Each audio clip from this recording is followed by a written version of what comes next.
ಒಂದೊಂದೇ ಸೀಕ್ರೆಟ್ಗಳು ಬಯಲಾಗ್ತಾ ಇದೆ.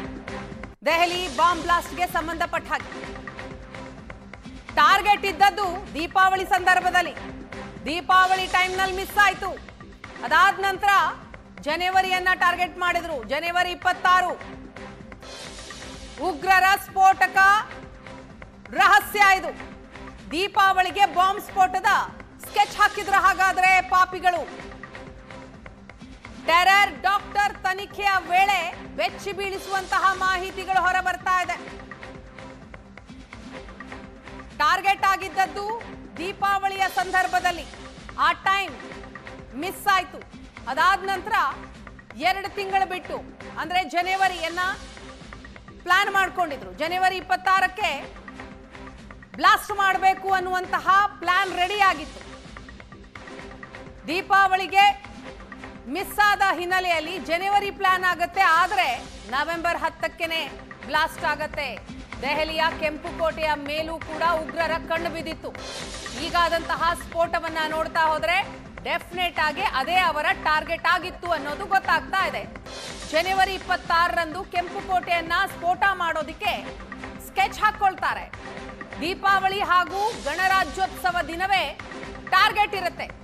Deepavali plan A ಆಗಿತ್ತು, ಅದಾಗ್ಲಿಲ್ಲ. ಪ್ಲಾನ್ ಬಿ ವರ್ಕೌಟ್ ಮಾಡ್ತಾ ಇದ್ರು. ಆದ್ರೆ ಮಧ್ಯದಲ್ಲಿ ಪ್ಲಾನ್ ಚೇಂಜ್ ಆಗತ್ತೆ. ಜನಸಂದಣಿ ಹೆಚ್ಚಿರುವ ಪ್ರದೇಶದಲ್ಲಿ ಟಾರ್ಗೆಟ್ ಫಿಕ್ಸ್ ಮಾಡ್ಕೊಂಡಿದ್ರು ಈ ಉಗ್ರರು. ಈ ಬಗ್ಗೆ ಡೀಟೇಲ್ಸ್ ಕೊಡ್ತಾರೆ ನಮ್ಮ ಪ್ರತಿನಿಧಿ ಮಂಜು. ಡೆಲ್ಲಿ ಮಂಜು ಸಂಪರ್ಕದಲ್ಲಿದ್ದಾರೆ. ಮಂಜು, ದೆಹಲಿ ಸ್ಫೋಟಕ್ಕೆ ಸಂಬಂಧಪಟ್ಟ ಹಾಗೆ ಈಗ ಹಲವರ ವಿಚಾರಣೆ ನಡೀತಾ ಇದೆ. ಆ ವಿಚಾರಣೆಯ ಸಂದರ್ಭದಲ್ಲಿ ಹೊರ ಬರ್ತಾ ಇರುವಂತಹ ಒಂದೊಂದೇ ಇನ್ಫಾರ್ಮೇಶನ್ ಅನ್ನ ನಾವು ನೋಡ್ತಾ ಇದ್ದೀವಿ.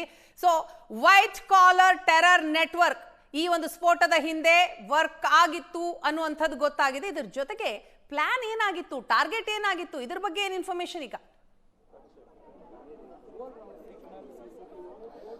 ವೀಣಾ, ಇಲ್ಲಿ 2 ವಿಚಾರಗಳು ಇದೆ. ಒಂದನೇ ವಿಚಾರ, ನಾವು ಆಲ್ರೆಡಿ CCTVಯ ವಿಜುವಲ್ಸ್ ಅನ್ನ ನೋಡ್ತಾ ಇದ್ವಿ. ಅದರ ರಿಯಾಲಿಟಿ ನಿಮಗೆ ತೋರಿಸ್ತಾ ಹೋಗ್ತಾನೆ. ಈಗ ನಮ್ಮ ಕ್ಯಾಮರಾಮನ್ ಕೈಲಾಶ್ ತೋರಿಸ್ತಾರೆ ಯಾವ ರೀತಿ ಆಗಿರಬಹುದು ಅನ್ನುವಂತ ಒಂದು ರಿಯಾಲಿಟಿ. ಏನು ಅಂತ ಅಂದ್ರೆ ಬ್ಲಾಸ್ಟ್ ಆದ ವಿಜುವಲ್ ಅನ್ನ ನಮಗೆ CCTVಯ ಲಭ್ಯ ಆಗಿದೆ. ಆ CCTV ಎಲ್ಲಿದೆ ಅನ್ನುವಂತ ಪ್ರಶ್ನೆ ಕೂಡ ಬರಬಹುದು. ಸೊ ನೀವು ಆ ಮಾರ್ಗವಾಗಿ ಬಂದಂತ ಅಲ್ಲಿ ಪಕ್ಕದಲ್ಲೇ ನಿಮಗೆ ಮೆಟ್ರೋ ಗೇಟ್ ಕಾಣಿಸ್ತಾ ಇದೆ. ಆ ಮೆಟ್ರೋ ಗೇಟ್ಗೆ ಪಕ್ಕ ಹೊಂದಿಕೊಂಡಂತೆ ರಸ್ತೆ, ಅಲ್ಲೇ ಸಣ್ಣ ಪುಟ್ಟ ವಾಹನಗಳು ಪಾರ್ಕ್ ಮಾಡ್ಕೊಳ್ಳಿಕ್ಕೆ ಅವಕಾಶ ಇದೆ. ಅವನು ಬಂದಂತವನೇ ನೇರವಾಗಿ ಸಿಗ್ನಲ್ಗೆ ಬರ್ತಾನೆ. ಆ ಸಿಗ್ನಲ್ಗೆ ಬರುವಂತ ಸಂದರ್ಭದಲ್ಲಿ ಸುಮಾರು 3-4 CCTVಗಳು ಅಲ್ಲಿ ಕಣ್ಗಾವಲು ಇರುವಂತದ್ದು ನಾವು ನೋಡ್ಬೋದು. ಕೇವಲ ಒಂದು ಕಂಬಕ್ಕೆ ಅಲ್ಲ, ಅಲ್ಲಿಂದ 3-4 ನೀವು ಕಂಬಗಳಿಗೆ ಅಂದ್ರೆ ಸ್ಟ್ರೀಟ್ ಲೈಟ್ಸ್ಗೆ CCTVಗಳನ್ನ ಅಳವಡಿಸಿರುವಂತದ್ದು ಗೊತ್ತಾಗುತ್ತೆ. ಈ ಎಲ್ಲ CCTVಗಳಲ್ಲೂ ಕೂಡ ಆ ದೃಶ್ಯ ಸೆರೆ ಆಗಿರುವಂತದ್ದು. ನೀವು ಹಾಗೆ ಮುಂದೆ ಬಂದ್ರೆ ನಿಮಗೆ ಬಲಭಾಗದಲ್ಲಿ ನಿಮಗೆ ಕಾಣಿಸುತ್ತೆ ರೆಡ್ ಫೋರ್ಟ್ಗೆ ಒಳಗಡೆ ಮೇನ್ ಗೇಟ್. ಅಂದ್ರೆ ಪೂರ್ತಿಯಾಗಿ ಅವನ ಆಯ್ಕೆ ಮಾಡಿಕೊಂಡಂತ ಸ್ಥಳ, ಸಿಗ್ನಲ್ ಎಲ್ಲವನ್ನು ಕೂಡ ನೀವು ನೋಡ್ಬೋದಾಗಿರುತ್ತೆ. ಈ ಕಡೆ ಹೋದ್ರೆ ಚಾಂದಿನಿ ಚೌಕ್, ಅಂದ್ರೆ ನೀವು ಆಗ್ಲೇ ಎಕ್ಸ್ಪ್ಲೈನ್ ಕೂಡ ಮಾಡ್ತಾ ಇದ್ರಿ ಹೇಗಾಗಿರ್ಬೋದು ಅನ್ನೋಂಥದ್ದನ್ನ. ಆದ್ರೆ ವಿಜುವಲ್ ಅಲ್ಲಿ ನಮ್ಮ ಏಷ್ಯಾನೆಟ್ ಸುವರ್ಣ ನ್ಯೂಸ್ ನ ವೀಕ್ಷಕರಿಗೆ ಕಟ್ಟಿಕೊಡುವಂತಹ ಕೆಲಸ ಆಗ್ತಾ ಇರುವಂತದ್ದು. ಹಾಗೆ ಅಲ್ಲೇನು ಪರದೆ ಹಾಕಿದಾರಲ್ಲ, ವೈಟ್ ಪರದೆ, ಆ ಪರದೆಯಲ್ಲೇ ಎಲ್ಲವೂ ಕೂಡ ನಡೆದಿರುವಂತದ್ದು ಅನ್ನುವಂಥದ್ದು ಬಹಳ ಮುಖ್ಯ. ಯಾಕಂದ್ರೆ ತನಿಖೆಗೋಸ್ಕರ ಆ ರೀತಿ ಸಿದ್ಧಪಡಿಸಿಕೊಂಡಿರುವಂತದ್ದು 2ನೇ ದಿನದಿಂದ. ಮೊದಲ ದಿನ ಎಲ್ಲವನ್ನೂ ಕೂಡ ನಾವು ಕವರ್ ಮಾಡಿದ್ವಿ 1:30 ತನಕ ರಾತ್ರಿ.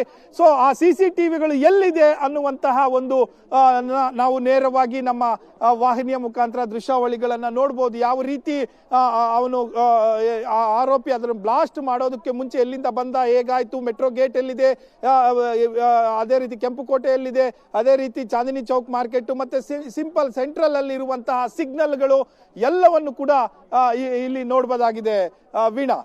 ಅದರ ಜೊತೆಗೆ 2ನೇ ವಿಚಾರ ನೀವು ಕೇಳ್ತಾ ಇದ್ರಿ, ಪ್ರಮುಖವಾಗಿ ಅವನ ಟಾರ್ಗೆಟ್ ಇದ್ದಿದ್ದೇ 2 ಟಾರ್ಗೆಟ್ಗಳು ಅನ್ನುವಂಥದ್ದು. ಒಂದು, ದೀಪಾವಳಿ ಸಂಭ್ರಮ. ದೆಹಲಿ ಇರ್ಬೋದು, ನಾರ್ತ್ ಅಂದ್ರೆ ಉತ್ತರ ಇಂಡಿಯಾದಲ್ಲಿ ದೀಪಾವಳಿಯ ದೊಡ್ಡ ಮಟ್ಟದಲ್ಲಿ ಸಂಭ್ರಮವನ್ನು ಆಚರಣೆ ಮಾಡಲಾಗುತ್ತೆ. ಅದರಲ್ಲೂ ಕೂಡ ಇಲ್ಲಿ ಏನು ರಾಮ್ಲೀಲಾ ಮೈದಾನದಲ್ಲಿ ಮಂಜು ಬರ್ತೀನಿ, ಈ ವಿಚಾರಕ್ಕೆ ಸಂಬಂಧಪಟ್ಟ ಹಾಗೆ ಡೀಟೇಲ್ಸ್ ಪಡಿತೀನಿ.